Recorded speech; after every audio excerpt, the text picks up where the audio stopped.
The Saints are favored, as they should be, riding a 6-game winning streak with plenty of strong points going for this team.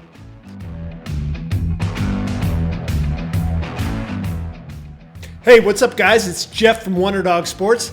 Happy Thanksgiving to you. Another video pick winner last week, guys, is moving me to 10-2 on those this season and a ridiculous 45-17 on these lifetime. Those are against the spread numbers, guys. As always, you can get all of my premium football, basketball, and hockey premium picks right now over at Wunderdog.com. In this video, I have a detailed preview for you in one of Thursday's games, the matchup between the New Orleans Saints and the Atlanta Falcons. New Orleans has the second best record in the NFC, fighting for the all-important first-round bye. They survived the loss of Drew Brees for 6 games, and they can also clinch the division title with a victory here on Thursday. The Saints are favored, as they should be, riding a 6-game winning streak with plenty of strong points going for this team. Their offense is 12th in the NFL in yards per game, almost 370 per game, and 9th in points, nearly 25. Wide receiver Michael Thomas leads the league in receptions, he already has over 100, and receiving yards. And Brees has thrown 3 touchdown passes in each of his last 2 games. Meanwhile, the new and improved defense is 10th in yards allowed and 13th in points surrendered at just over 20 a game. The Saints are on a sizzling 24-8 spread run on the road. They're also 16-5 against the number in their last 21 road games when revenging a loss in which they scored 14 or fewer points. And guys, Atlanta is 0-7 against the spread in their last 7 games off an upset loss. So, a New Orleans blowout here?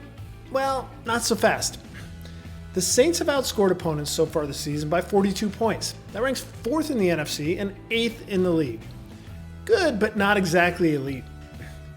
The defense is suddenly struggling, giving up at least 317 total yards in the past 3 contests and nearly 25 points per game. That was after holding 5 straight opponents to fewer than 260 total yards. Little Jekyll and Hyde. They were bludgeoned for 351 yards and 31 points at home last week in a 34-31 win over Carolina as a 10-point favorite. Not impressive. One of those poor defensive games was 3 weeks ago against this Atlanta Falcons squad. New Orleans was a 13.5-point home favorite but lost 26-9 in that shocker. Now, Atlanta's a home dog in a division rivalry game. The Falcons have been one of the most erratic teams also in recent memory.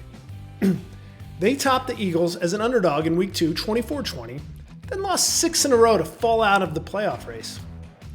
Defense has been the problem, with this team allowing 31.5 points per game over their first 8 contests. Then, out of nowhere, they shut down the Saints 26-9 and the Panthers 29-3. Over 10 straight quarters, the Falcons allowed 15 points with no touchdowns. Coach Dan Quinn said the change coincided with him turning over play calling duties to assistants after beginning the season as defensive coordinator. But Falcons cornerback Isaiah Oliver said nothing's changed. In terms of the scheme, everything's the same. So who knows? It's really been difficult to figure out which Atlanta defense is going to show up. Do you know which one's going to show up this weekend? I'm not sure. We saw that play out last week when they played poorly in a 35-22 home loss to Tampa Bay, allowing 446 yards, over 300 through the air. So, who are these Falcons? They certainly have plenty of offensive talent with QB Matt Ryan and Julio Jones and Calvin Ridley. The offense ranks 10th in the NFL in yards per game and 3rd in passing, though they're just 19th in points. And as mentioned earlier, they did crush the Saints 3 games ago with 143 yards rushing and a defense performance that handcuffed New Orleans into going 3 of 12 on 3rd down in their home stadium. These teams met last Thanksgiving as well, with the Saints rushing for 150 yards in a 31-17 win at home as Brees tossed 4 TDs. They cruised. QB Matt Ryan threw for 377 yards though, and Julio Jones was a beast with 147 receiving yards in the loss. But in the end, the Falcons' defense was awful, surrendering 446 total yards. The unexpected often happens between these rivals, as the underdog is 9-3 against the spread in the last 11. But Thanksgiving Day favorites have ruled the day recently. Which Atlanta defense shows up in this Turkey Day is anybody's guess. As a result, guys, I'm passing on this game as it seems like a toss-up. But I do have 3 Thanksgiving NFL picks ready to go right now. I have picks in both the Bears-Lions game and the Bills-Cowboys matchup. I also have a rare NFL parlay going this Thursday on Thanksgiving. You can get all of my Thanksgiving Day picks for $99. Or, better yet, just take the week package. You're going to get the Thanksgiving picks, all of my Sunday picks, and Monday night pick. All of that's $125. You can get all of that right now over at Wunderdog.com. Good luck to you.